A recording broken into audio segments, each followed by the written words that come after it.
Sejam bem-vindos ao episódio 18 do Confia nos Dados, com o gato empurrando meu microfone pra frente. Hoje, caraca, gente, o gato tá empurrando meu microfone, tá querendo bater no meu café. Ai, socorro. Tá complicado aqui. Ah, pera. Ai, Ó, seja bem-vindo, não gente. reclama do gato do Marcos, não, tá? E errado é você que parar pra escutar um podcast amador como o nosso. Pronto. Não, só... errado é você que não tem o gato. Que aí teria empatia, né? É. Gente, sejam bem-vindos ao episódio 18. Hoje a gente vai fazer uma abordagem um pouquinho diferente. Vai mudar um pouquinho hoje, porque... Bom, primeiro vamos já... Notícias da semana. Noticiazinhas da semana. E temos, gente, alguém tem notícias para compartilhar? O Aaron tá com uma cara de quem tem coisa pra falar, não sei porquê. Não tem, hoje não tem. Não Não teve nada de tem? grande impacto essa semana Não aqui. tem nada de grande impacto. Tá bom, então, Mas gente. e as de pequeno impacto você tem? De pequeno impacto, vamos lá. Você falou que Ah, não tem nada de grande impacto, então eu vamos só, ver. eu só trago o breaking news, cara. Só breaking news. Só notícia de grande impacto. Cara, Entendi. e tu, Antônio? Traga. Ai, meu Deus. Tá foda aqui. E você, Antônio, o Não, que traz? eu acho que a única notícia que eu tenho, e não é de grande impacto, né? É de Hum, pequeno impacto, por assim dizer, é a hum. notícia recente de que a OpenAI literalmente bloqueou 5 tentativas de utilizar o ChatGPT de maneira Escusa. escusa. Literalmente, ela interrompeu algumas atividades que estavam sendo feitas é, é, é, é, por tá? Diversos motivos que, por ela, de acordo com com a própria noção dela, eram motivos suficientes para acreditar que estavam sendo que a AI estava sendo utilizada para motivos escusos, mas assim não revelou muito mais detalhes sobre esse bloqueio, tá? Sabe-se que esse bloqueio pode ter acontecido, por exemplo, por uso excessivo de má gramática, o que é muito comum quando as pessoas utilizam a partir de um idioma estrangeiro, por motivos relacionados a doppelganger, tá certo? Você utilizar para espalhar notícias irreais para tentar influenciar a opinião da população, mas assim, não deu mais detalhes de outras evidências que ela levantou, tá? Então, assim, criou-se ali uma noção de opa, eles estão atentos para que o OpenAI, para que o ChatGPT está sendo utilizado, né? Então não dá para sair usando a torta direito, mas por outro lado, deu muita margem para fofoca, murmurinho, porque eles não deram mais detalhes de outras evidências para o bloqueio, né? Surgiu, por exemplo, havia uma notícia que um dos bloqueios tinha sido por utilizar o ChatGPT para gerar posts de Instagram e de outras mídias sociais com o intuito de mobilizar a população de, em um determinado tema sensível, numa fake news e por aí vai. Mas assim, murmurinho, rádio corredor, porque a OpenAI mesmo não deu mais detalhes sobre esse bloqueio. E como a gente já viu, tá, nas últimas eleições americanas, e para quem não está ciente, esse ano é ano de eleições americanas de novo, tá? Como a gente já viu nas últimas eleições americanas, influências externas na eleição, né? Os murmurinhos se intensificaram. Ih, está associado à eleição americana e isso e aquilo, mas nada confirmado. Então é uma notícia de baixo impacto, eu diria, né? Que é o fato que a OpenAI está atenta a isso, e é mais uma notícia para deixar a gente bastante curioso para entender o que estava sendo, o que é realmente compreendido como mau uso, para que estava sendo utilizado. Isso ainda vai dar merda. Já tá dando, né, cara? Já tá dando. Eu acho que para quem acompanha notícias gerais, está aí ciente do que aconteceu nos Estados Unidos agora, que o Trump foi condenado por crimes de classe E em Nova York, tá? Tá ciente que ele está seguindo o roteiro que ele seguiu em todas as eleições, que é para desmobilizar a crença no jurídico, para dizer que o julgamento foi algo corrompido, que foi algo injusto e etc, etc, etc. Não estou aqui fazendo julgamento de valor, não estou dizendo que foi ou que não foi, tá? Eu acho que isso aí é uma questão de, como eu não sou um especialista, é uma questão de opinião, então eu deixo para cada um ter a sua, mas assim, já era esperado que isso fosse acontecer. Já era esperado que a inteligência artificial fosse ser utilizada para coisas nesse sentido. E aí o mais interessante, por isso que eu digo que é uma notícia de baixo impacto, é que a OpenAI ela está tentando ficar espertinha com relação ao tema para bloquear esses mau usos. Afinal de contas, o ser humano ele tem criatividade, tá? Mas ele tem uma criatividade limitada. E se você pedir para uma pessoa gerar, sei lá, 100 posts de Instagram com o mesmo tema, ela vai passar uma certa dificuldade para ela publicar em 100 contas fakes e tentar fazer que isso um movimento generalizado, né? Então, assim, AI ajuda muito nesse sentido. Mas a OpenAI, como um todo, está tentando ficar pertinho no tema. Isso, engraçado, né? Porque eu lembro quando eu tava ainda no GPT-3 ali, acho que não era nem no 3.5, eu fiz um scriptzinho que postava no LinkedIn por mim. Aí eu fiz um experimento, né? Eu deixava ele postar todo dia. Aí no começo eu não escrevi que era post feito por IA, né? E deixei rolar. Aí eu só dava um prompt para ele. Faça um post sobre assuntos de ciência de dados, né? E deixei postar. Na época eu fiz de brincadeira, né? E galera dava like, galera, né, engajava e tava falando, gente, que doideira, né? Porque assim, não fui eu escrevendo aquilo, né? Eram coisas bem básicas, né? Mas. Agora, tenho duas notícias que eu queria compartilhar. São, talvez Mas assim. dada a classificação inicial, eu tô curioso para saber, de baixo ou de grande impacto? Acho que são mais para baixo do que qualquer outra coisa, né? A primeira é uma mais simples, né? Bem baixo nível, não baixo impacto, né? Digamos, é low level, né? Que é temos começando a aparecer rumores bem fortes sobre a geração 5000 das GeForces, né? A 5000, a toda a série 5000, mas principalmente a RTX 5900, a 5090, desculpa, Uhum. com possivelmente 28 GB de memória de VRAM. Então, assim, tem para o público gamer, isso tem um significado, e para o público que trabalha com o que a gente está falando aqui, tem outro significado. Então, assim, uma placa de vídeo que, se ela vier custando o que a 4090 custa hoje, com 28 GB de VRAM, cara, é bem interessante para quem quer trabalhar com isso localmente. Dá para colocar uns modelinhos um pouco mais parrudinhos para rodar local. 28 GB de VRAM dedicados, né, levando em consideração que ele vai estar rodando a princípio, segundo dizem os rumores, com o GDDR-X7, né, não é nem a 6, então assim vai ter mais memória e com uma banda bem alta. E, teoricamente, vem com melhorias fortes a parte de inferência de IA como um todo, pode ser interessante. E rege rumores que todo o line-up abaixo vai ter um bump de memória também. Então, fica isso aí, um possível rumor. E eu queria compartilhar uma outra coisa que eu vi essa semana também. Eu não sei se é uma notícia generalista, né, como um todo, né, tipo, para todo mundo é novidade, mas para mim foi novidade. E eu posso até compartilhar a minha aba para mostrar para vocês, porque eu achei bem maneiro, cara. Que é, eu não sei se vocês conhecem, deixa eu dar um share aqui para todo mundo. Screen. Esse cara aqui. Vocês já viram falar nesse Grok com Q? Cloud? Sim, sim. Não é o Não, Grok do Twitter, não.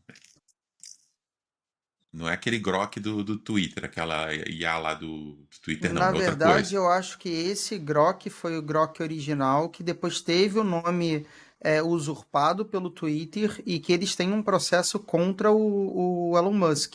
Não tenho certeza, mas eu acho que é isso aí mesmo. É porque esse cara aqui, eu tava vendo, ele na E verdade, ele começou como um chat, não é isso? Como um chatbot. Não, então, ele na verdade não é uma IA. Ele é uma cloud que usa hardware proprietário para rodar modelos existentes. Tá vendo aqui? E aí eu tava fazendo uma brincadeira aqui, fiz brincadeira, coloquei aqui um código, escrevi um prompt para ele. Escreva um código de Python para treinar uma rede convolucional que identifica cachorros, rodando em cima do Llama 8B. Olha quanto tokens por segundo ele gerou. 1.239 tokens por segundo. Isso é muito rápido. Tipo assim, esse textaiada todo aqui ele gerou quase que instantaneamente. Foi ridículo. E aí, por que eu tô trazendo essa notícia? Eu tava estudando esses caras aqui. Parece que eles realmente estão desenvolvendo hardware proprietário para inferência de LLMs. Que eles chamam de TPU, porque assim, TPU é o nome que eles dão para qualquer hardware proprietário, né, para isso. E são tipo umas placas que rodam em PCI Express, como se fosse uma placa de vídeo. E, cara, muito maneiro. E foi por isso que eu queria só compartilhar, né? Que eu achei interessantíssimo no sentido de que isso está muito alinhado com as coisas que a gente vem falando sobre evolução, né? Do que eles têm, o que eles trazem sobre o que a gente, como as coisas devem melhorar, né? Acelerar no futuro. Tá vendo aqui? LPU, perdão, tá vendo aqui? Que eles estão falando. E aí, pelo que parece, eles estão querendo chegar ao ponto de vender essas LPUs para consumidor mesmo, né? Para tu poder colocar na tua máquina. Então, assim, a gente tem falado sobre um futuro onde essas redes vão diminuir de tamanho e tudo mais, mas também tem o lado que a gente chegou a tocar, que é o hardware ao melhorar, né? Então, isso aqui é uma coisa bem interessante que eu não sabia. Assim, eu imaginava que alguém ia fazer, né? Olha só, é hardware especializado em rodar PyTorch, TensorFlow e ONNX. Olha que interessante, né? Interessante. Bem interessante mesmo. Então, assim, isso não é Ainda só mais se para daí surge. LLM. Ainda mais se isso aí surgir realmente hardware especializado, né? Vamos aguardar para ver. Beleza, né? Então, assim, era isso que eu queria mostrar. E aí eu queria. Tá vendo aqui, ó? Os hardwares que eles estão fazendo. Olha aqui, a plaquinha. Tipo, é uma placa PCI Express mesmo. É muito interessante isso aqui. Para o futuro, assim, quando essas coisas. Se isso realmente, né? Entrar no mainstream, minimamente. Assim, nunca vai ser mainstream total, né? Mas, tipo, isso for pra frente, eu acho que, porra, pode ser muito interessante. Bom, pois bem, era isso que eu queria trazer de notícia. Para mim foi notícia. Eu queria colocar uma pitadinha também, só uma curiosidade, né? Eu tenho esse meu coisa de fazer automação na casa, né? Eu tô agora num. Só pra compartilhar com vocês, com todos aqui, porque vai ser interessante. Eu agora tô no ímpeto, até vim aqui mutar a Alexa, coitada, de não usar mais a Alexa como assistente de voz e fazer um uso de um mix de agente local com um agente inteligente usando o back-end de GPT-4o. E aí eu comprei um ESP, que é um chipzinho especializado, que liga no meu Home Assistant, ele tem microfone e tal, e você usa ele como uma Alexa. Você tem Wake Word e tudo mais. Só que aí, cara, olha que interessante, né? Eu preciso treinar uma Wake Word com um fonema brasileiro para poder falar. Para treinar essa Wake Word, eu preciso usar a rede convolucional, eu preciso usar TensorFlow, eu preciso usar a porra toda. E são horas e mais horas de treinamento na minha GPU local para treinar uma Wake Word nova para poder essa porcaria responder a Wake Word que eu quero. Igual a gente fala Alexa, né? E ela responde. Hoje ela vem com algum. Esse aqui vem com alguma. Não esse aqui, né? Mas É, tipo, o projeto open source tem umas pré-programadas, todas em agora, inglês. a diferença é que a Alexa ela acorda com basicamente qualquer palavra. Todo mundo que eu conheço que tem a Alexa, tipo, é até mais agressiva do que Siri ou o assistente do Google, né? Você tá aqui conversando do nada, a Alexa acorda e você não falou a palavra Alexa. Ponto. Agora, dito isso, eu tô curioso, na verdade, Marcos, para saber qual é a wake word que você tá treinando. Ah, cara, no momento eu tô querendo fazer o wake word que é OK House, que é Home Assistant, é a sigla para Home Assistant, que é o Home Assistant OS. Aí eu tô tentando fazer essa wake word com esse fonética brasileira, de OK House, sabe? Essa fonética brasileirada. Porque como o negócio é mais simples, ele não tem tanta variação fonética, né? Então você precisa fazer um treinamento mais assertivo. Mas eu só queria colocar essa curiosidade, né? Tipo, como o por trás dessas coisas é complexo e a gente às vezes não entende, né, essa complexidade. Não tem visibilidade dessa complexidade, né? Mas depois a gente até pode entrar nisso, como funciona depois, se quiserem, mas essa é outra história. Pois bem, gente, fechadas as notícias, vamos partir, vamos pular para a próxima? Bora. Bora lá. Aliás, qual que é o case, qual que é o tema de hoje mesmo? Bom, como foi dito em um episódio passado, a gente tinha comentado de contar um pouco mais sobre o nosso background barra nossas histórias, né? Tanto de um ponto de vista profissional, tipo, como começamos, como chegamos aqui, quem somos, o que comemos, o que respiramos, né? Mas também trazer um pouquinho de casos, né? Tanto casos técnicos, profissionais, mas também casos curiosos, para se dizer o mínimo, né? Sentiu a cariocada que eu dei nesse curiosos, né? Para se dizer o mínimo, né? Porque eu lembro que, se não me engano, foi o episódio passado ou algum outro, a gente estava comentando um pouco sobre como a gente tem essa questão de. Eu lembro, acho que foi no episódio que a gente falou um pouco sobre o home office versus volta ao presencial. Uhum. A gente também abordou muito essa questão sobre como a gente lida com certas questões de trabalho, digamos assim, né? Sobre certas dinâmicas, por assim dizer, né? E aí a gente até comentou sobre a gente poder compartilhar experiências que a gente já teve com isso. Eu acho que hoje a dinâmica do episódio a gente vai trazer um pouco mais dessa experiência, dessa vivência que cada um teve.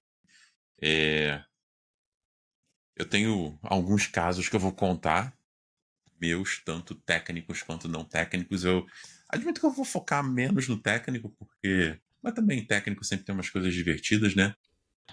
Mas. Vamos lá. Gente, como a gente falou, né? Eu comecei a minha vida profissional propriamente dita, onde dinheirinho pingou na minha conta por serviços prestados, em 2007. Em início de 2007, se eu não me engano. Fevereiro, março de 2007. De vocês foi quando, gente? Vou bem mais pra frente, você é velho, tá? Eu sou um pouquinho mais velho, gente. Eu sou um pouquinho depois disso. Eu sou ali de 2011, de maneira bem por conta própria, 2013, quando a gente fala já de emprego, carteira assinada, ganhando dinheiro bom e coisas Não, assim. eu não falei ganhar dinheiro bom. Eu falei dinheiro pingando na conta por serviços prestados. Ninguém falou de Tá, dinheiro bom. pra mim isso na época era a definição de dinheiro bom, tá? Porque até então era de maneira bem amadora, bem tipo por conta própria, bem do tipo, puta, olha, esse tema é legal, pô, eu sei fazer um dashboard, pô, vou fazer um dashboard sobre esse tema. Era Você já bem isso. começou a tua vida já direto nessa área? Essa é uma pergunta Não, interessante. não, eu comecei a minha vida trabalhando com análise de dados mesmo, tá? Uhum. Prestando apoio para projetos de consultoria, Hum. e com uma responsabilidade de compor, fazer parte de uma equipe que ia implementar um BI, tá? Hum. É, Então eu fazia muito mais o trabalho do estagiário, né? Que era tipo fazer o corno job relacionado ali às coisas necessárias do BI, enquanto o BI não ficava pronto, né? Aham. Mas desde aquele início mesmo, fazendo esse trabalho profissional, desde aquele início eu já era um apaixonado por visualização de dados e eu já tentava colocar visualização de dados em tudo que eu podia. Interessante. Mas então, a maneira que você já começou meio que direcionado, de certa forma, assim, né? Sim, sim, eu sempre tive essa direção relacionada à visualização de dados. Eu, Inclusive, admi- tem uma pergunta interessante. E você? eu não. Nossa, totalmente não. Porra, completamente não. Cara, olha só, eu comecei. 2007 foi quando eu fiz um curso que me chamaram para um curso de .NET 2.0, que na época era o que estava em voga, assim, era o que tinha. E eu não sabia nada, eu tava indo pro terceiro período da faculdade, sabe? Eu tinha acabado de ter aula de algoritmo, sabe? Eu não sabia nem programar ainda, né? Então, assim, eu tava deslumbrado com tudo. E eu fui isso, assim, eu fui naquilo, entrei, fiz e, tipo assim, minha primeira coisa ali, eu basicamente eu era desenvolvedor, assim, como se você fosse colocar uma característica, eu entrei nessa vida como desenvolvedor .NET, basicamente, né? Foi isso que eu comecei, tipo, meu grande problema foi que eu comecei sem foco. Eu fui nas onde as oportunidades iam aparecendo, né? Eu fui Quem caindo ali nunca? onde. Então, assim, eu comecei, tipo, o .NET apareceu ali, me deram essa oportunidade, eu caí. E fui indo, aí dentro desse mundo eu aprendi, sabe, fazia, mexia, tal. Cheguei a desenvolver jogo um pouquinho na época tinha um framework chamado XNA, que era pro Xbox 365, o 360, perdão, o Xbox 360, que funcionava, ele era cross-platform pro Windows, na época, o Windows 7 e Vista, pois é. E você compilava tanto para ele quanto para o Xbox 360. Tanto que o meu trabalho de conclusão de curso foi um jogo que a gente implementar. Eu implementei design patterns de programação clássica em jogo, para jogo, né? Mas basicamente foi assim, eu comecei completamente perdido, né? E dali, depois dali, eu caí como estagiário em consultoria. E aí, filho, consultoria é aquilo, né? Tu faz de tudo, mas não faz nada bem, né? E daí vai começar uma sequência de coisa, né? E tu, Aaron, tu começou como? Quando é que foi que caiu o primeiro pinga por trabalhos prestados? Cara, aí que tá, né? E aí o Antônio vai se identificar com isso provavelmente. Mas vou voltar até um pouco mais atrás. Eu comecei a trabalhar, de certa forma, com dados, com TI. E, na verdade, eu comecei até por TI, né?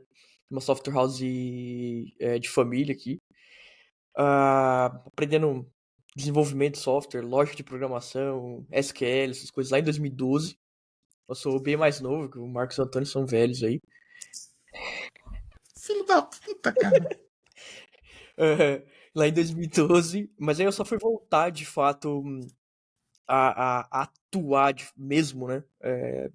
Brincava ali, na verdade, né? Ali, né? Nessa software house, aprendi muito, principalmente focado em SQL e C Sharp na época. Porra, mó dor de cabeça C Sharp, né? Depois que eu conheci o Python, minha vida melhorou 85%. Mas eu fui de fato atuar só lá em 2016, 4 anos depois. Foi quando eu comecei a trabalhar na pesquisa, né, na área médica, mais especificamente. E em paralelo, eu trabalhava numa startup, que na verdade eu fui um dos cofundadores. Eu acho que eu até comentei com o Marcos e com o Antônio aqui, mas eu nunca comentei no podcast. Vou dar um spoiler. Eu entrevistei o Aaron, tá, gente? Então eu sei dessa história. E essa startup era focada na parte exatamente do que o Marcos estava falando agora há pouco, né? De Home Assistant. Mas na verdade não era bem um Home Assistant, era a parte de automação residencial. Na época, lá em 2016, isso era um tema que estava iniciando Era as tudo. discussões. Era tudo mato. Basicamente não existia Alexa, não existia boa parte dos hardwares que a gente tem hoje, né? É... Mas aí, bom, a gente tinha coisas em paralelo, né? Tinha o desenvolvimento de hardware, porque na época não existia, e tinha a parte de desenvolvimento de software, que era a parte da qual eu era focado, né? Então eu trabalhava ali na parte de desenvolvimento web e na parte de organização de dados, né? E aí, só lá em 2018, final de 2018, que eu fui entrar ali numa consultoria, aí eu saí, né, da área acadêmica, e fui de fato ali para esse mercado, entrei numa consultoria, fiquei pouco tempo na consultoria, uma consultoria focada no mercado financeiro, uma consultoria espanhola. E com Mas pouco. calma, cara. Qual foi o ano que você ganhou dinheiro por trabalhos prestados? Cara, entre 2016 e 2018, né? Entre 2016 e 2018. Exato. Beleza. Na verdade, Show. antes disso, 2014, eu ganhei alguma grana ali como estagiário, né? Mas, pô, nem dá pra considerar, vamos dizer assim, porque estagiário, principalmente ali sem graduação, né? Ah, dá, Acaba ué. que. Esse caso que eu tô falando, meu de 2007, foi como estagiário. Então, vamos considerar 2014, então. É. Ó, que eu tava. Ó, eu vou até. Agora eu lembro. Cara, eu tinha esquecido. Antes de 2007, finalzinho de 2006, uma empresa na época aqui de Petrópolis, cara, que eu nem lembro o nome. Eu não iria falar o nome para não, né, expor, porque essa empresa com certeza não existe mais há muito tempo. Mas eu não nem lembro mais o nome pra falar. Na época era uma empresa de web design, sei lá, porra, aqui em Petrópolis, tipo. Eu só até falava bem na época, e eles me chamaram para ser estagiário lá. Aí eu fui para a empresa, olha só, já vou começar os casos. Fui para a empresa, tal, era uma sala comercial aqui em Petrópolis, cheguei na sala comercial, não tinha na porta nem o nome da empresa, tinha nada, né? Eu bati lá, então foi esquisito para eles me receberem. Aí comecei lá, sentei no primeiro dia, era estágio de 6 horas, né? Aí os caras já mandaram, ó, são 6 horas, você não tem horário de almoço. Aí eu era pamonha, né? Sei lá, deve ser assim, não sei, beleza. E aí, cara, ó, meu primeiro dia lá, eu ouvi coisas do tipo: se baterem na porta você não responde, só tal pessoa pode atender o telefone. Tipo assim, olhando hoje pra trás, era muita merda, sabe? Era muita treta. Eu fiquei 3 dias. O primeiro que eu fui, tipo, fazer ambientação. O segundo que eu sentei efetivamente, tipo, eles falaram, futuca esse software aí. O terceiro que eu fui, tipo, falaram, continua futucando esse software aí, depois me fala aí o que tu achou. E depois nunca mais voltei. Foi isso. Então, assim, eu nunca ganhei por aquele, então eu não contei. Agora eu lembrei dessa porra. E aí começam as coisas maneiras de mercado, né? Olha isso, cara, a empresa. Loucura, loucura. Esse, Assim, no geral, eu sempre tive boas experiências, vamos dizer assim, porque por dois motivos, né? Primeiro, os locais iniciais ali de carreira, ou eu estava trabalhando com pesquisa, e apesar de a pesquisa às vezes ser pior do que o mercado, né, do ponto de vista de coisas que você passa por, até por algumas questões ali até de ego de algumas pessoas, etc. Eu tive muita sorte, porque eu trabalhei em laboratórios com pessoas que, cara, putz, eram sensacionais, assim. Trabalhei com um professor aí que é referência em inteligência artificial não, né? Na verdade, em redes neurais no Brasil, que é um professor da USP, que é o Denis Pacho, trabalhei bastante tempo com ele. E em paralelo eu trabalhava com uma argentina, que era fonoaudióloga, que era uma baita de uma professora super gente boa também, que era Maria Eugênia, então eu tive muita sorte nessa frente. Depois, eu trabalhava na startup, mas a startup eu era um dos cofundadores, então eu ditava parte da cultura da empresa, então isso é você é o motivo do trauma de outras pessoas. nada, que isso. Depois teve essa outra experiência que era numa empresa mais familiar, então, cara, assim, você tinha contato com basicamente uma única pessoa ali, que é aquela equipe, né? Quando você É, diz familiar, era da tua família? cara, não, na verdade é uma empresa que existe até hoje, é uma empresa é uma software house, basicamente, né? E um tio meu que fundou essa empresa junto com um amigo. Hoje Eles continuam com uma empresa super pequena ali do volume de pessoas, mas atendem o Brasil inteiro, com clientes espalhados pelo Brasil inteiro. Então, assim, foi uma experiência legal de aprendizado, né, no final das contas. Porque, basicamente, é aquela ideia de uma, duas pessoas faz basicamente todo o processo da empresa. Então, é um negócio que acaba sendo meio que insano ali do ponto de vista de trabalho, mas de aprendizado é muito positivo, né, vamos dizer assim. Eu, no final das contas, não trabalhava quase nada. Eu tava ali pra aprender, aquela Sim. vibe de estagiário total, né? Cara, É, e depois, quando eu fui pro mercado, na verdade, quase todas as empresas que eu trabalhei eram empresas que ou eram nacionalmente muito grandes ou eram empresas internacionais, né? Então acabou que você vê menos coisas de empresa pequena ali, aquela ideia de startup ou software house, alguma coisa do tipo, onde algumas coisas são meio, tipo, você fala, cara, que responde direto pro CEO, né? Vamos dizer assim, umas coisas meio malucas. Apesar de sempre tem, né, cara? Sempre tem uma coisa ou outra Ah, que é maluquice. Mas boa parte do que eu lidei de fato com coisas loucas do dia a dia era muito mais coisas técnicas. Você fala, cara, como isso funciona, né? Como que esse processo funciona dessa forma.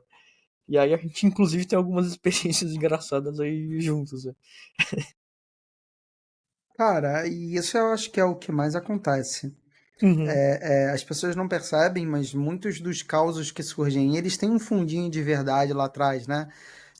Daí que vem a palavra causo, que enquanto um conto aumenta um ponto, né? Essa Uhum. brincadeira que o os que eu Marcos vou fez contar até aí. aqui, os que eu ainda vou contar, eu não vou aumentar um ponto, não. Eu vou contar to the letter. Pode ficar tranquilo. Aham, sei, sei. Mas eu falo Não isso, gente, precisa aumentar. porque as pessoas não entendem que muitas vezes os causos, eles têm literalmente um fundo de verdade. É igual aquele famoso caso de quando você liga para TI e a TI pergunta: você já verificou se o computador tá ligado na tomada? Ou você pode desligar e religar, por favor? Por quê? Porque quando você vai fazer uma análise ali dos incidentes, a maior parte dos incidentes ele tem realmente um motivo bem banal por trás, tá? É igual o famoso caso da Black Friday. Acho que todos vocês já escutaram esse, tá?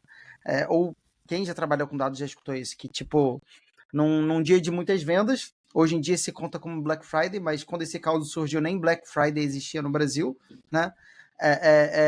Simplesmente o sistema da empresa ficou muito lento e começou a parar, né? Tipo, começou a travar. E aí foram tentar investigar o porquê para tentar salvar o dia de muitas vendas, etc. E aí, quando foram descobrir, é porque a empresa que tinha 2 servidores, um deles tinha sido desligado na tomada por alguém que não entendia nada de servidor e ele só queria limpar a sala. E você fica assim, what the fuck? Sim, já aconteceu, gente. Cara, eu Já aconteceu. conheço uma história real, Ah real, lá. eu tô falando sério, de um órgão público do Rio de Janeiro, do estado do Rio de Janeiro, no qual eles tinham um processo oficial de todo dia à noite desligar os servidores para economizar luz. Isso eu tô falando 2008. Eu não tô zoando Ah, e eu não estou aumentando. Isso é real. Eu não vou cara, dizer qual é o órgão público. eu não tô rindo por causa disso, não. Eu tô rindo porque eu realmente não duvido. Isso Esse que é tá, o foda, né? isso tá muito associado ao caos que eu falei ali da Black Friday, que surgiu quando nem Black Friday existia. Porque, por exemplo, eu já vivi também num órgão público do Rio de Janeiro, tá? Uma situação onde a pessoa não estava concordando com os dados que estavam vindo de um levantamento, Ah, né? eu adoro quando a E pessoa não aí eles concorda com os dados. essa pessoa pediu os dados por trás ali das apresentações gráficas, das análises e tudo mais, e a gente mandou ali a parte do Excel. E daqui a pouco, quando alguém foi ver, e aí, você deu uma olhada nos dados, tá tudo ok, que não sei o que lá, o que a gente se deparou foi uma situação, tipo, blow your mind, sabe? Porque, tipo, a pessoa falou assim, não, os dados estavam todos errados. Tinha várias linhas duplicadas. Eu saí deletando as linhas duplicadas. Gente, linhas duplicadas? como assim? Você pode me mostrar? E aí, quando a pessoa mostrou, tipo assim, o que que acontece? Para quem não sabe, tá? Quando você tem os dados organizados ali numa base de dados, muitas vezes pode parecer que uma linha é duplicada da outra porque ela vem com a mesma categoria, com a mesma subcategoria, mas ela não é duplicada porque tem alguma métrica ou alguma dimensão lá no final que não bate, que não é igual. Só que a pessoa não sabia disso, não sabia literalmente trabalhar com dados, achou que fosse duplicado e estava saindo deletando uma porrada de registros. E tudo porque ela não acreditava nos dados no início. Você fica assim, what the fuck? Mas, cara, Que porra é essa? uma coisa que é importante também de pontuar, obviamente, né, que esse caso é um caso esdrúxulo ali, onde o cara não tinha razão. Mas, por exemplo, eu atuei ali quase 4 anos, né, no mercado financeiro. No mercado financeiro, você tem dados trafegando dos sistemas origem transacionais ali até bases de dados analíticas que vão servir a várias áreas, né? Área de tributos, área de finance, área de risco, área de compliance, etc. E, obviamente, que dentro desses processos você precisa ter reconciliação da informação, né? Porque, no final das contas, o valor tem que bater na vírgula, o número de operações tem que bater na vírgula. Então, você tem que ter, no mínimo, ali um checksum para garantir que a informação de entrada é igual à informação de saída depois da transformação, né? Depois do processo de engenharia. E, cara, tem várias empresas do mercado financeiro que tem uma dificuldade absurda nisso daí. Às vezes você chega lá num sistema de output, num sistema de finance, num sistema de compliance e a informação não está casando com a entrada. Tem operação financeira sendo perdida, tem isso tudo dentro do processo de transformação, por falta desse processo de reconciliação, né? E dentro do mercado financeiro é super importante que você faça a reconciliação entre entrada e saída, porque no final das contas você fala, cara, eu tô aqui no meu sistema analítico, né? O cara ali da mesa, tô aqui no meu sistema analítico e a operação não existe aqui. A operação tá lá no meu sistema de booking transacional, mas quando eu olho aqui na mesa, no back-office aqui, para enviar essa informação para um sistema de finance, de tributos, etc., subiu a operação. E aí o cara vai lá e faz na mão. Ou pior, né? Ou pior, o que acontece muito também. Pô, tem lá um sistema que faz toda essa transformação, faz toda essa carga, etc. E aí, por algum motivo, não funciona, porque as informações elas mudam, os sistemas tradicionais mudam e eu preciso, né, garantir que o processo de engenharia ele continua funcionando. Então, eu preciso também alterar nesse meu processo de engenharia. Aí, pô, beleza, parou de funcionar, o que o cara faz? Vai lá, monta uma macro no Excel e ele enfia esse output dessa máquina Excel no sistema ao invés de usar o sistema de fato de transformação. E aí isso vira o processo oficial da empresa. Né? Então, assim, cara, isso a gente vê pra caramba essas loucuras e não só no mercado financeiro, né? Eu vou até Inclusive, agora. você tá falando aí, Aaron, a questão do processo do checksum, você tem que verificar input e output, mas isso não acontece só no mercado financeiro Não, não, tá, galera? pra tudo. Em Pra tudo. qualquer mercado, geralmente existe uma tarefa muito importante quando você vai definir o flow de arquitetura e engenharia de dados, tá? É muito importante você ter a validação da área cliente dos dados, simplesmente porque se qualquer coisa for feita errada e o pessoal de dados não perceber, você perde dados e com isso a empresa pode perder dinheiro. Só Uhum. que não é só você pedir para o cara entender e verificar se o número está correto. Em geral, é importante que a pessoa participe desde o início do processo para dizer se faz sentido a manipulação de dados. Por quê? Porque muitas vezes a área cliente, ela literalmente ela pega uma planilha de Excel em qualquer lugar, problema de governança, tá? Ela altera os dados na mão, ela faz umas alterações porque ela acha interessante, igual o do caso que eu comentei da pessoa que estava deletando linhas duplicadas, né? Tipo assim, aí depois não entende por que os dados não estão conferindo, por que output e input não batem. Então você tem que contar sim com a área cliente, mas você também tem que educar a área cliente sobre boas coisas a se fazer e coisas que, cara, eles não devem fazer jamais. Vai pegar um exemplo prático disso. Todo mundo aqui quem quer que esteja já teve a experiência de receber uma conta de telefone que veio com um valor errado. É isso. É dado, é uma integração que veio errada. É uma integração, é uma falha de processo, é uma falha de software, é uma falha de validação de dados em algum lugar que aconteceu. É isso. Cara, É simplesmente isso. Um exemplo esdrúxulo, né? A gente tá falando de mercado financeiro, mas vale pra qualquer coisa, tá? Imagina que eu tenho um sistema de câmbio, tá? Então eu tô convertendo real para dólar, por exemplo. Beleza. Eu tenho uma taxa de câmbio em que eu tô considerando 2 casas decimais, né? Geralmente no câmbio a gente considera 4, às vezes até mais, a depender do valor da operação financeira.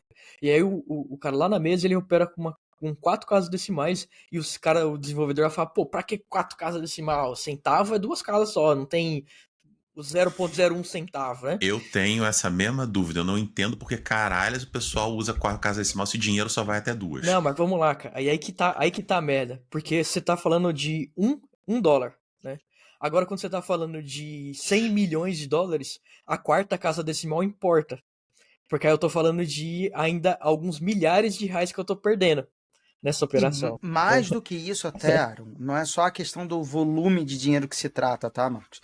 É também porque muitas vezes a operação nessas instituições, ela envolve você trabalhar com com métricas sintéticas, com agregações sintéticas, tipo a média ou a mediana, que é de várias entradas ao longo do tempo. E aí, poxa, se você vai calcular a média do dólar no ano, tá? É interessante você calcular com 4, 5 casas decimais, porque o volume de dinheiro é muito grande. Tá? Uhum. Você Sim, não está falando da eu cotação em entendo. um É dia só. específico. É que eu não gosto de trabalhar com o mercado financeiro, assim. Eu sou sendo bem honesto com Ah, não, vocês. quem Eu realmente gosta? não gosto. Se trabalhar com o mercado financeiro fosse bom, não era a área que melhor pagava quando a gente fala do segmento de economia, tá? É Tipo, verdade. o pessoal que vai trabalhar no mercado financeiro, cara, eu lembro na época de faculdade, todo mundo que ganhava dinheiro bom mesmo, saindo da graduação, salários altos, era o que? Era mercado financeiro. Mas era também a galera que trabalhava de 14 a 16 horas por É, eu dia, quando não lembro. mais. Eu lembro quando eu tava nessa época que eu comecei. Até vou voltar agora, né, pra pegar o gancho. Quando eu saí daquele 2007, que 2008 eu entrei como estagiário numa empresa de consultoria muito famosa, que eu não vou falar o nome. E, cara, eu fiquei ali também pouco depois daquela época, eu tava numa voga e tava todo mundo sendo contratado pelo BTG na época. Era geral indo pro BTG. Mas, puta, todo mundo trabalhava 15 horas por dia. Era uma tara de todo mundo trabalhando 15 horas por dia. Tu via a cara das pessoas, o pessoal ia trabalhar pra lá felizão que tava ganhando muito, tava um mês, tava todo mundo com a cara de zumbi. Isso porque eu tava numa empresa que também todo mundo trabalhava igual um desgraçado fazendo hora extra, né? Pra tu ver. E assim, eu ficava, gente, dá não, cara, qual é a graça disso?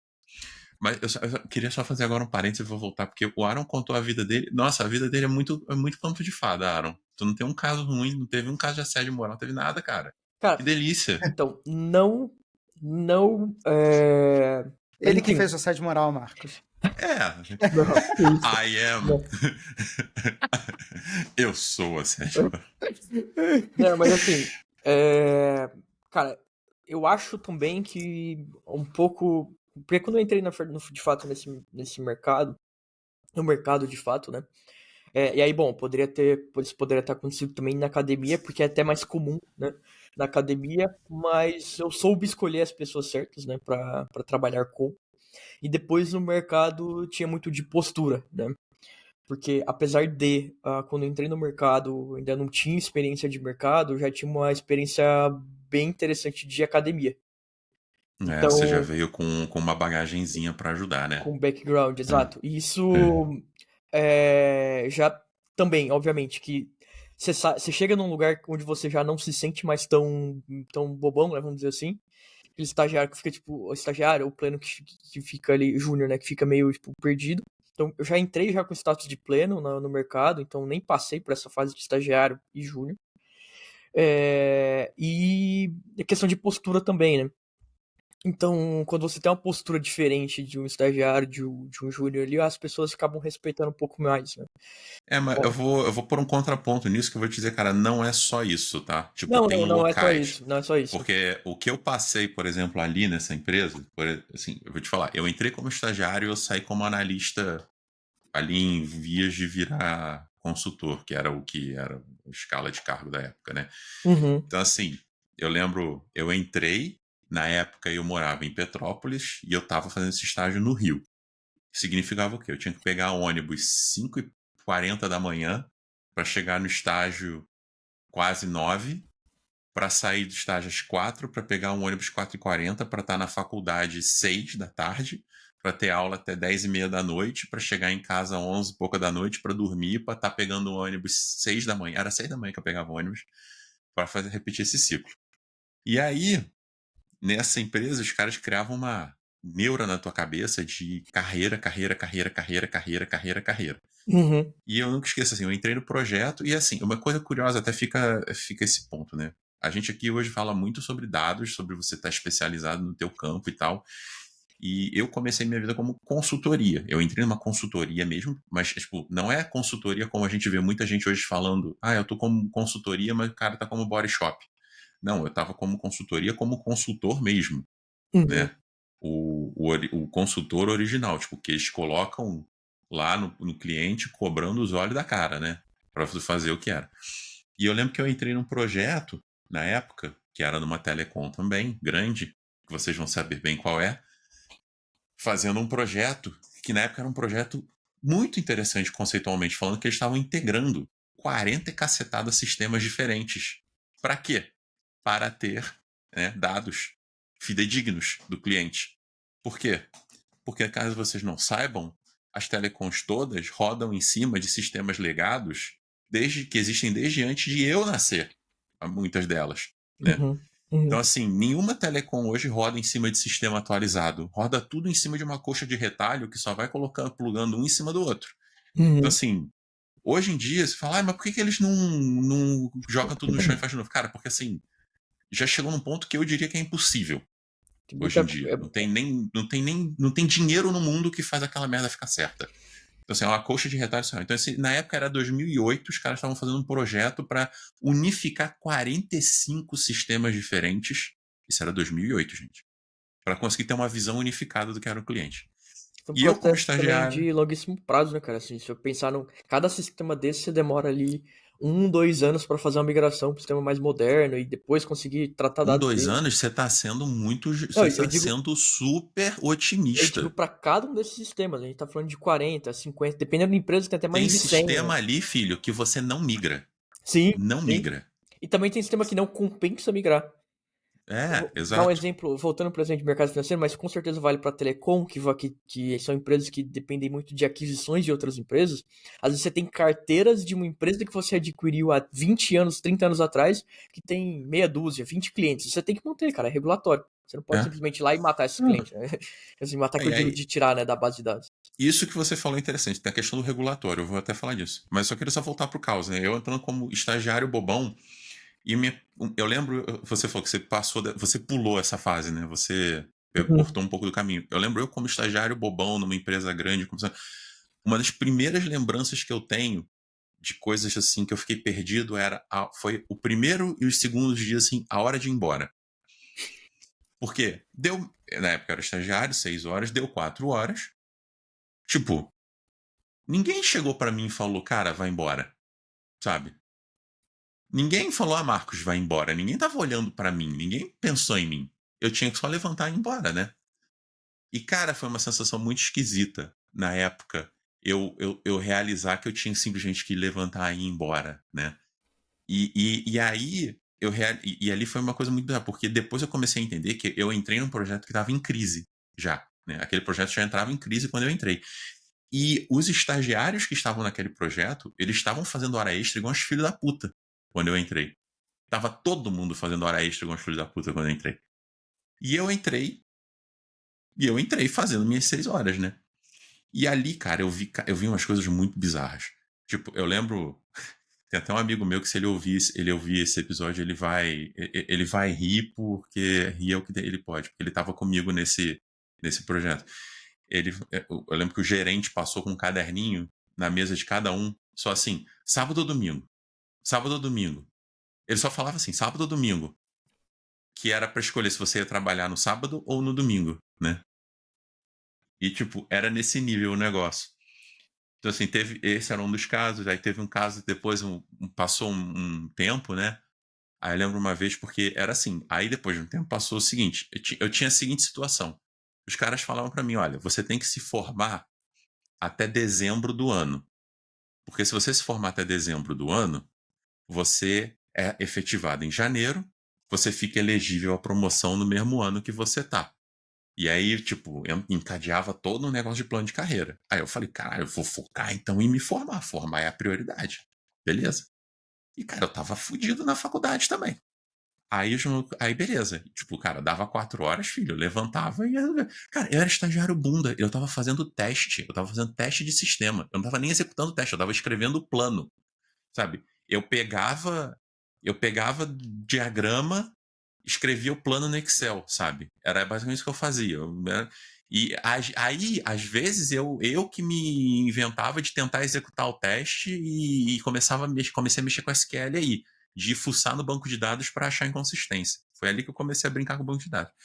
E aí, um dia, passou um tempo, eu lembro que uma vez um gerente chegou e sentou do meu lado, assim, ele quis ter uma conversa amiga e honesta, falar, pô, tá todo mundo na merda, né? Tá todo mundo não sei o quê. Pô, cara, você tem que pensar aí, né? O que que você vai priorizar, né? Tua faculdade ou aqui, né? Porque, pô, você tá aí, né? Tá levantando, tá indo embora, tal, né? Tipo, pô, você tá largando tudo, né? Querendo meio que dar uma. Ele falou basicamente explicitamente, pô, cara, tu tá largando tudo, tu quer fazer o quê? Tu tá querendo largar, não tá priorizando aqui, né? Aí eu virei pra ele e falei, pô, cara. Aí ele querendo dizer assim, pô, se você ficar fazendo isso, você vai prejudicar aqui, né? Tua carreira aqui. Aí eu falei pra ele, mas pô, se eu não me formar, não adianta nada eu não prejudicar minha carreira aqui, porque eu não vou conseguir ser efetivado, nada vai dar certo. O que que adianta? Eu sou estagiário. Aí eu peguei minha mochila e fui embora, pra voltar pra minha faculdade, né? Então, assim, esse é o tipo de coisa que a gente via, né? Sem contar que. Cara, via não, isso vive, você vê até hoje nas empresas, tá? Não, esse é o tipo É de coisa que muita eu empresa vivi que naquela época, mas depois continuou. Isso continuou por eu, muitos eu, anos. eu conheço gente que faz questão que a vida do estagiário seja ruim só porque quando ele foi estagiário, tipo, ela foi estagiária, ela teve uma experiência não muito agradável, tá? E é assim o ciclo se perpetua. É, eu É meio vou. que. Eu vou até fazer um follow-up. Aí, continuando essa brincadeira, né? Esse projeto maluco, ele continuou por um tempo, foi para produção, beleza. Aí lembro que N situações, eventualmente eu fui para suporte dele, porque aí eu comecei a me dar bem com um banco de dados, SQL, era era 11, 10 ou 11 na época, beleza. E virava a noite naquele negócio, dando suporte, saía várias vezes 4 horas da manhã de lá, beleza, tá, aí um dia, próximo projeto, colocaram a gente numa sala, num subsolo de um lugar lá no Rio de Janeiro. Aí, eu não vou dar muito detalhe também para não ficar expondo demais. Cara, era uma sala merda que cabia, tipo assim, 20 pessoas já era muito. Ficava 45 pessoas enfiadas naquela merda daquela sala o dia inteiro. O prédio comercial fechava às 8. Às 8, o segurança descia para expulsar todo mundo, né? Porque, obviamente, ali o pessoal gostava de fazer hora extra, né? Não sei se eles gostavam né? Bom, anyway, mas gostavam de fazer hora extra. E aí, ali foi a primeira vez na minha vida que eu consegui parar de trabalhar às 8, porque quando o segurança expulsava a gente, ia todo mundo para frente para uma cafeteria, para trabalhar na cafeteria, para continuar trabalhando. E aí eu pegava e saía pro lado, assim, para ir embora, né? E teve outro caso desse que foi assim, quando por um tempo fiquei em um outro projetinho menor, eu e outro cara, que ele terminava às 6. Não tinha muito o que fazer, terminava às 6. Aí descobriram que eu tava saindo às 6, me colocaram em outro projeto, que pegava de 6h30 a 10h30. Aí você tinha opção. Naquela época você tinha opção de, tipo, dizer não, mas você ficava meio refém, né? Então, assim, esse é o tipo de coisa que a gente fala muito em outros episódios sobre você se impor e dizer não, né? Hoje eu olho para trás. Eu poderia ter me imposto dito não? Poderia. Naquele era um caso que a melhor coisa que eu poderia ter feito era ter saído. Porque claramente ali era um lugar que não fazia sentido, né? Uhum. Eu saí, E eventualmente. até Eu, fazendo Mas, só, falaram, eu fala. quero colocar, só fazendo até um comentário sobre isso, né? É, e para deixar bem claro algumas coisas, né? Na verdade, assim, em alguns projetos em alguns cenários, às vezes é ok você precisar passar um pouco do seu Às horário. vezes. Às vezes, exato. Às vezes é ok você passar do seu horário para resolver algum problema, dependendo de condição da empresa ali, do ponto de vista de regulatório. Às vezes você precisa atender algumas datas, final de mês, Eu vou fazer um etc. follow-up Então, do que você tá às falando. vezes, né?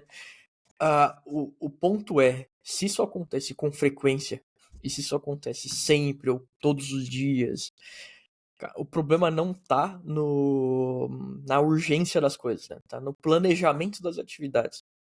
Então, assim, se você precisa o tempo inteiro ter que trabalhar muito além do seu horário, você precisa o tempo inteiro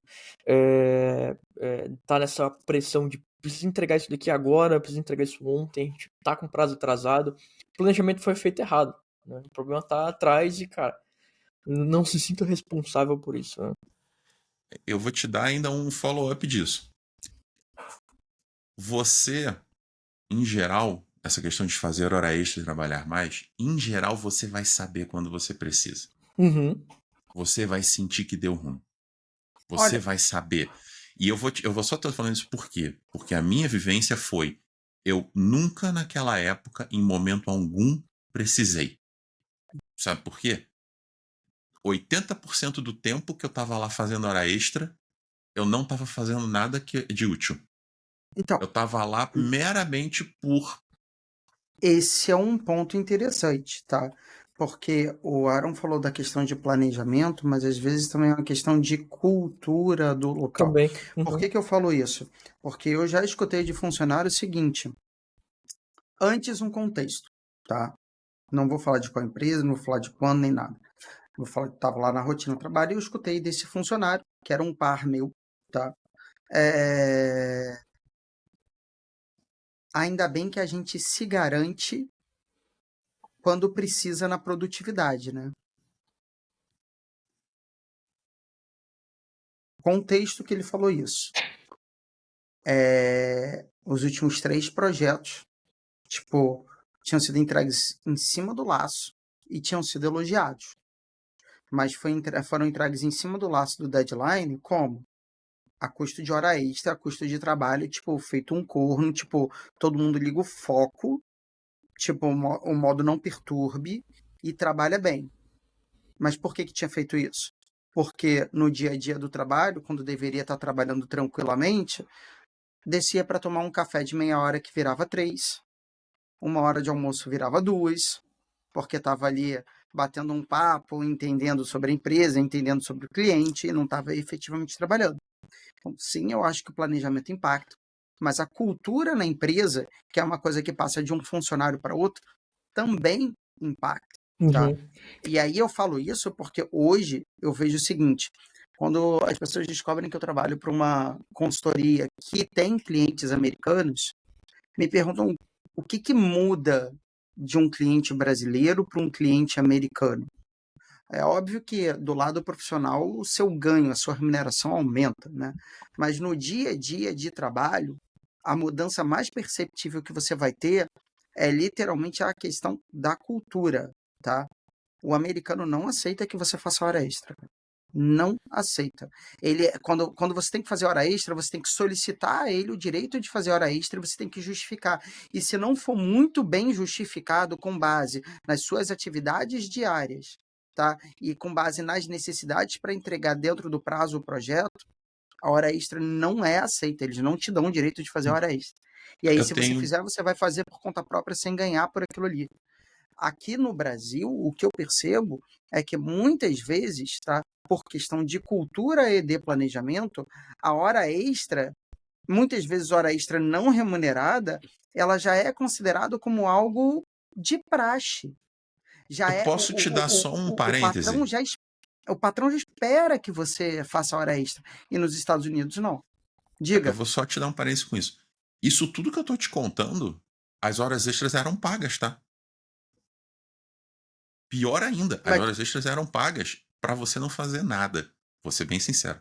Mas isso tudo que você está fazendo eu concordo, porque hoje eu também trabalho para fora, eu também trabalho para uma empresa americana, e a maior diferença que eu notei com relação a isso foi, você falou cultural, eu diria, eu faria até uma especialização sobre esse comentário.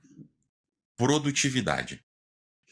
eu sou muito mais produtivo hoje por eu e todo mundo é muito mais produtivo. Eu vejo que a empresa com a mesma quantidade de pessoas produz muito mais.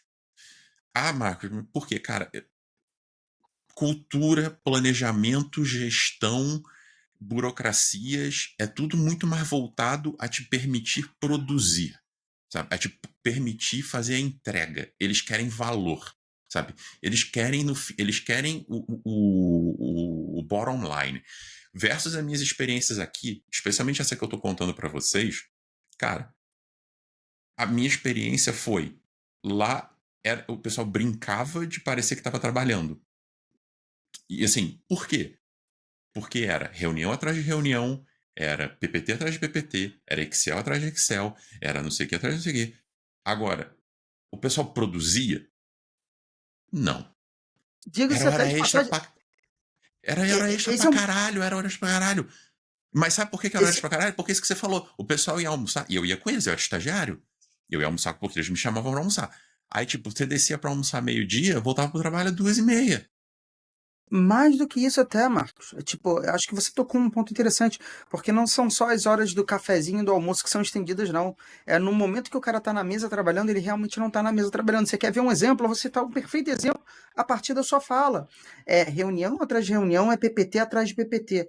Cara, tu reparou como é que foi o PPT da última grande apresentação aí da OpenAI e do Google, quando eles foram falados das novas features de GenAI? Tipo, o PPT era preto no branco, cara.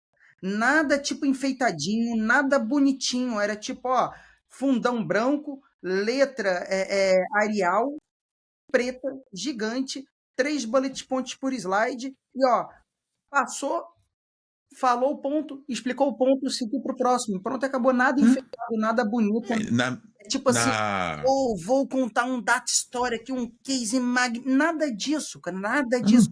Aí aqui você vê o cara não tem que trabalhar um PPT e você olha, ó, mas não gostei desse gráfico não, é.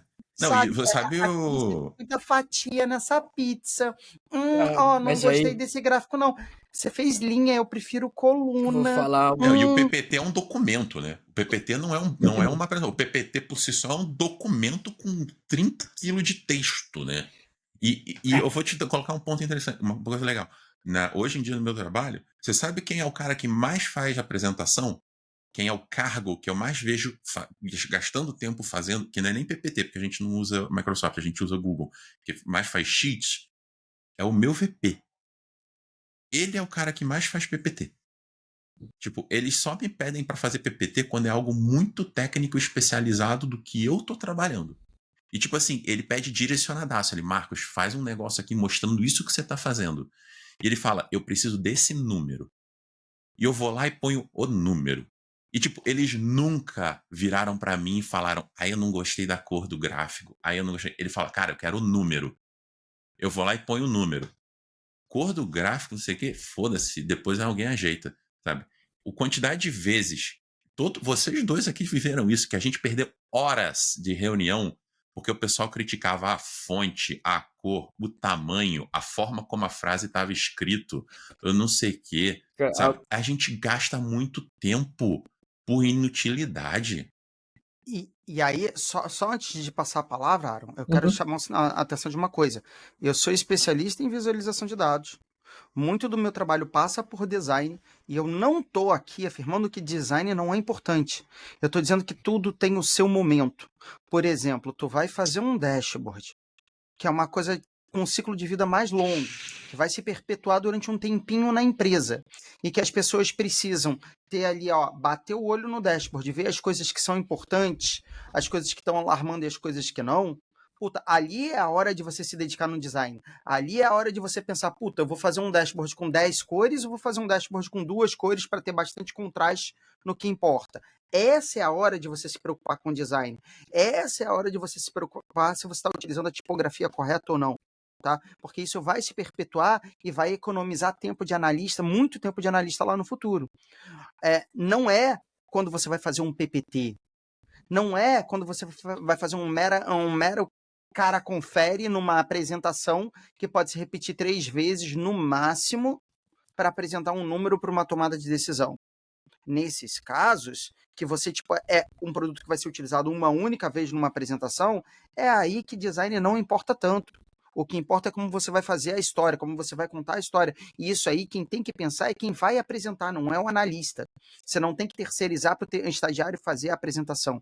Você tem que pegar e fazer, se é você que vai apresentar. Então, o design é importante, mas você tem que saber a hora em que o design vai ser importante, a hora que ele vai ser um diferencial, quando ele vai te tornar mais produtivo. É. Diga Tá? lá, Aaron, que eu ia entrar em outra coisa, mas diga lá que você Não, levantou a mão. eu queria comentar que, na verdade, isso parte mais de uma cultura europeia, que é mais tradicional do ponto de vista de as apresentações precisam ser perfeitinhas, alinhadas, bonitas, assim como as pessoas devem se vestir. E isso era um padrão que os próprios Estados Unidos, aqui no Brasil, eram seguidos. O ponto é que várias empresas americanas, principalmente depois desse boom de startups, de grandes empresas de tecnologia, etc., eles mudaram um pouco a perspectiva de, cara, esse visual não é relevante. No final das contas, não entrega resultado. Mas se você já trabalhei em duas multinacionais aí europeias, e, cara, esse é o padrão, assim, você precisa manter esse visual agradável, vamos dizer assim, né? A postura de uma apresentação, a forma como você se comporta. Então, assim, é muito esse padrão europeu que acabou que o Brasil, né, seguiu muito mais à risca do que outros lugares, principalmente por criar novos padrões, né? O Brasil não tem muito esse perfil de comportamento, diferente do que a gente vê nessas empresas menores que surgiram, né, dos Estados Unidos É para o cá, né? problema de você importar sem ter um pensamento crítico se aquilo importa de verdade ou não. Mas Então você, pegou, estão fazendo lá fora, você mimetiza, você repete aqui, você não sabe se faz sentido. Cara, eu acho que eu vou colocar outra coisa. Pelo todo o tempo que eu vivi, pelas todas as experiências que eu tive, isso são só efeitos de outra coisa. Assim, a maioria da minha vida que eu tive profissional, eu posso resumir em gestão ruim, gestores incompetentes, gestores fracos, sabe? É isso, sabe, que eu vivi. Tipo, a grande coisa que eu vejo, na maioria das vezes, a gente vê cargos, a gente vê gestões, a gente vê tomadas de decisões, a gente vê planejamentos feitos por pessoas que não têm capacidade real de estar ali, e dane-se que eu tô falando isso porque é verdade, e que não estão preocupados em realmente fazer o projeto acontecer, que não estão preocupados realmente em entregar valor, estão preocupados em fazer o trabalho delas parecerem ter valor. E pronto, é isso. Porque assim, cara, eu posso dizer aí, ó, não tô de sacanagem, 70% das minhas experiências foram assim. Eram pessoas em cargos que a gente chama de middle managers e middle top managers, que eram pessoas que, assim, estavam ali e eram barreiras, né? Tipo, eles estavam preocupados em mostrar o trabalho deles e não tinham capacidade técnica também de gerir as coisas direito. Assim, eu poderia aqui falar nos dedos os bons gerentes que eu trabalhei. E se eles estiverem escutando, eles sabem quem são. A galera que é boa mesmo, que sabe o que faz. Porque assim, você não. A gente já falou outras vezes. Você, para ser um bom gestor, você pode ser um bom gestor de projeto e não entender bulhufas tecnicamente o que está acontecendo. Você pode ser. Você consegue ser um cara de sucesso. Você pode ser bom tecnicamente também e ser um cara de sucesso. Você pode. Isso é uma questão mais comportamental do que qualquer outra coisa, sabe? Não sei se não é só não diria que é só isso. Mas assim, eu tô falando de mim. Eu tive experiências muito ruins com isso. Muito, muito ruins. E aí vocês falaram no começo sobre o cara que, quando foi estagiário, foi miserável e quando ele subiu de nível, ele queria fazer a vida dos estagiários miserável, né? Inclusive, eu Para quero fazer um mim, comentário disso aí depois. para mim hoje, desde que eu cheguei em níveis que eu tive estagiários embaixo, tive analistas e tal, eu sempre primei por lembrar de tudo que eu vivi e fazer o exato oposto de tudo que eu vivi. sabe?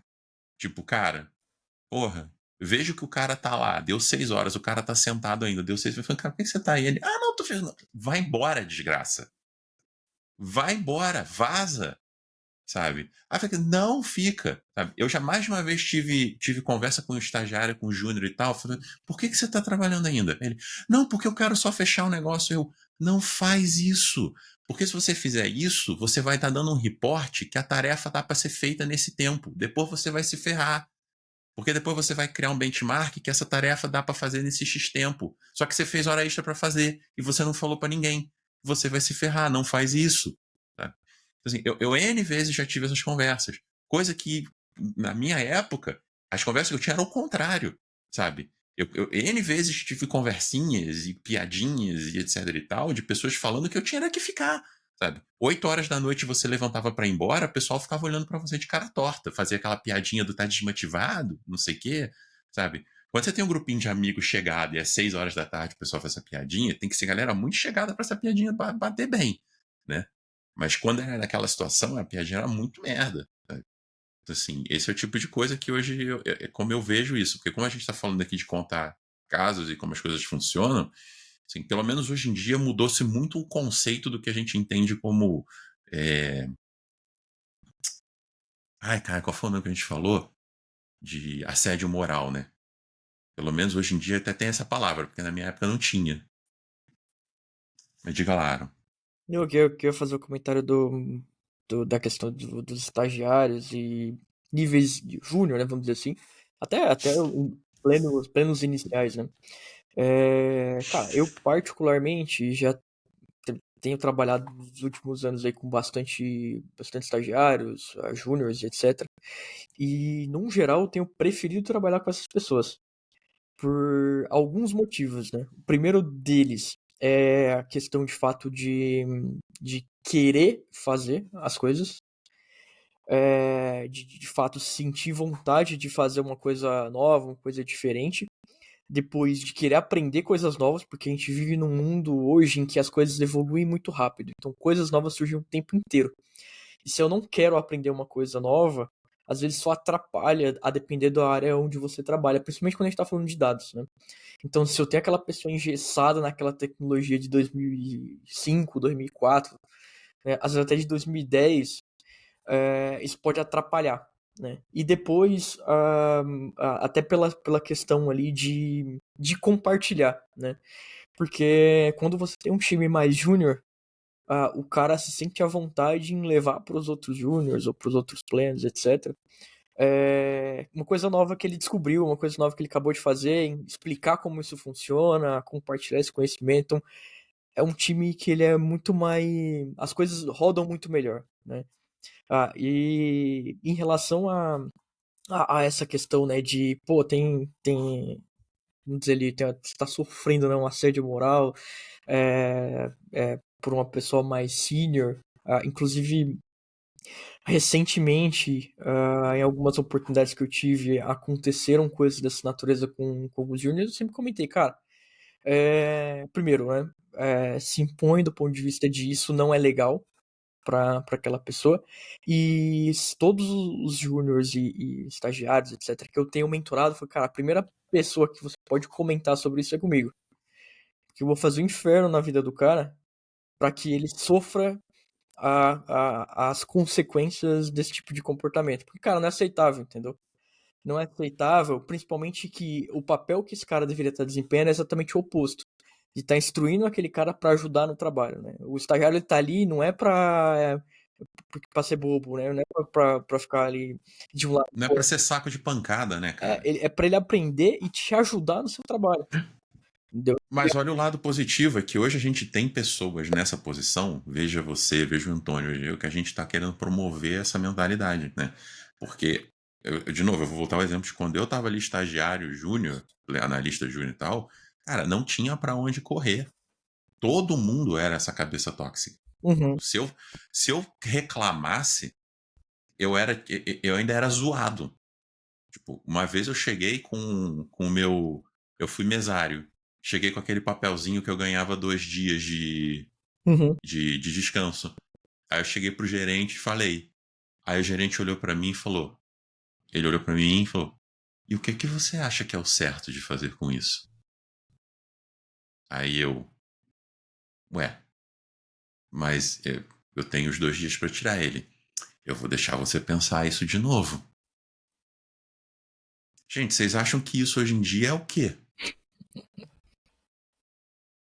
Mas Naquela esse época, ponto, se eu pedisse isso, eu ia me fuder ainda, porque eu ia ser escrachado, sabe? não, Naquela época mas todo mundo riu. isso aí é um ponto interessante, que assim, muitas coisas também, é, as pessoas ainda estão aprendendo o que que é passar dos limites e o que que não, tá? Por exemplo, eu já fui conhecido como o garoto do Google, mas se preparem qual que é o contexto, tá? É claro que tem toda uma questão de expertise do que fazer e de tecnologia, mas em termos de comportamento, o que que muda de um júnior para um pleno e de um pleno para um sênior? Tá? É a capacidade, literalmente, de você conseguir resolver os seus próprios BOs ou ajudar as outras pessoas a resolver os BOs delas enquanto você faz o seu no prazo, direitinho, bonitinho, tá? Então, o que que o júnior faz? Como o júnior ele sabe que não sabe nada, ou que sabe muito pouco, o que que ele faz? Ele tenta compensar com esforço. Mas quando ele se depara com um problema real, tá? Ele, pô, não, agora eu vou pedir ajuda para o pleno, vou pedir ajuda para o sênior. Eu realmente não consigo resolver isso daqui. O pleno não. O pleno sabe que tem uma série de recursos que ele pode recorrer para tentar encontrar uma solução. E aí eu estou falando de GitHub, Stack Overflow, dicionário da própria empresa, coisas de conhecimento de domínio da empresa e tudo mais. O sênior, cara, ele provavelmente já tem experiências o suficiente que já lhe permitem ter ali um guess do que está acontecendo e tentar agir rapidamente.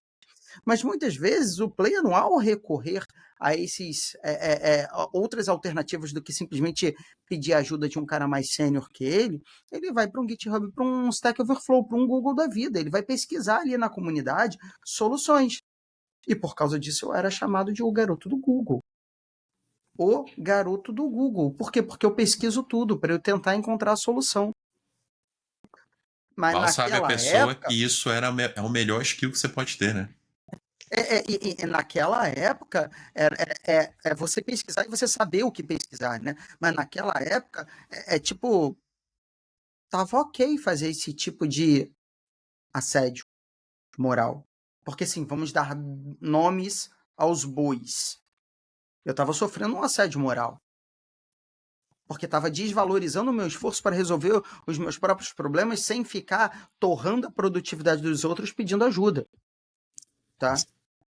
Hoje em dia, Uf. não. Hoje em dia já se sabe que se você fazer isso, é assédio moral. Então, é muito importante a gente pegar e botar a boca no trombone e falar desses causos, sim. Tá? É, é, é Você me muito. lembrou de outra parecida, dessa mesma empresa que eu tô contando. Uma vez eu tava lá, sentado naquela sala insalubre que enfiavam 45 pessoas. Chegou um gerente sênior, virou pra mim: "Ô, Heinemann." Aí, oi. Ele: "Tu programava jogo, né? Pro Xbox e tal?" Eu falei: "É, cheguei a fazer um pouco e tal, não sei o que." Ele: "Pô, maneiro. Tu é certificado em .NET e tal, não sei o que." Na época eu era Microsoft Certified Professional pro .NET 2.0 e tal, não sei o que. Ele: "Pô, maneiro e tal, não sei o que." Ele falando altão na frente de todo mundo, né? Ele: "Pô, põe a impressora ali pra funcionar." Aí eu: "Tá bom." É isso, é isso. As pessoas têm que entender que brincadeira tem hora e tem lugar. E não é qualquer um que pode fazer brincadeira. Tem que vir de um círculo ali de zona de conforto de todo mundo. Uhum. Senão é assédio mesmo, gente. E a gente tem que dar um basta no assédio, porque isso também torra a produtividade, porque é isso que perpetua a cultura tóxica. É isso que perpetua coisa ruim. E aí você vai sempre ter o profissional brasileiro que é reconhecido internacionalmente por não ser produtivo. Porque se você for olhar trabalho de economista por aí, fala que o grande problema da economia brasileira é que o trabalhador brasileiro ele não é produtividade, ele não é produtivo. Só Por que as unidade pessoas de entendem, trabalho, né? só que as É. pessoas confundem muito produtividade com produto. Como eu não sou produtivo, eu entreguei tal e tal coisa. Amigo, mas quanto tempo você demorou para entregar isso tudo? Quanto PPT e reunião tu fez pra isso, filho? Uhum. Inútil. Quanto PPT e reunião inútil você fez Cara, para isso? Quantas horas extras que você fez que você não teve. precisava ter feito se você trabalhasse no teu horário de trabalho normal sem A estender o horário gente. do cafezinho e o horário do almoço? A gente tá fechando aqui, o horário tá até estendendo muito, mas Tem. só pra finalizar, eu e o Aaron, uma vez, a gente tava com um problema desse no último trabalho que a gente tava junto, de reunião assim inútil. Uma vez eu e o Aaron, a gente fez o seguinte: a gente pegou o valor do salário dele, do meu salário, e a gente colocou o quanto de hora a gente estava gastando naquela reunião versus o quanto de possível retorno teria no melhor cenário daquela situação. E a gente chegou e falou: olha, só de hora que a gente gastou nessa reunião, a gente já consumiu mais da empresa do que tudo que vocês podem ter retorno nessa iniciativa. Tá bom, gente? Valeu, tchau. É uma boa iniciativa. Agora, não confunda, galera, o pessoal que ainda tá aí, toda a paciência do mundo, ficou até o final escutando a gente, não confunda, tá? Esses causos, muitas vezes negativos, associados a uma cultura tóxica, a erros, e julguem que o erro ele tem que ser evitado a qualquer custo e tudo mais, porque até tem erros que têm impactos positivos na carreira da pessoa e até mesmo para a empresa. Aliás, eu até planto a sementinha aí para você, Marcos, para você, Aaron, sobre a gente levantar erros que, na verdade, tiveram um impacto positivo, porque a empresa ou a pessoa soube pegar os limões e fazer uma limonada. Acho que esse é um tema interessante. Vamos aguardar para ver. Sim, pode ser. E só fechando meu assim, tudo isso que eu tô falando, eu não me arrependo no sentido de alguém perguntar: você gostaria de não ter. Não! Fez parte da minha carreira. Me trouxe onde eu tô hoje. Beleza. Fechou. Eu, Me formou e me fez hoje ter a visão de, cara, sempre que possível eu vou agir o completo inverso de tudo que eu vivi, sabe? Eu vou ser o promotor de tudo que é o contrário daquilo que eu vivi.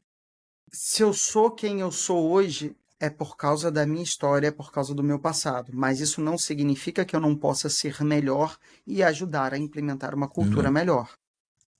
Gente, muito obrigado quem ficou aqui até hoje, até agora.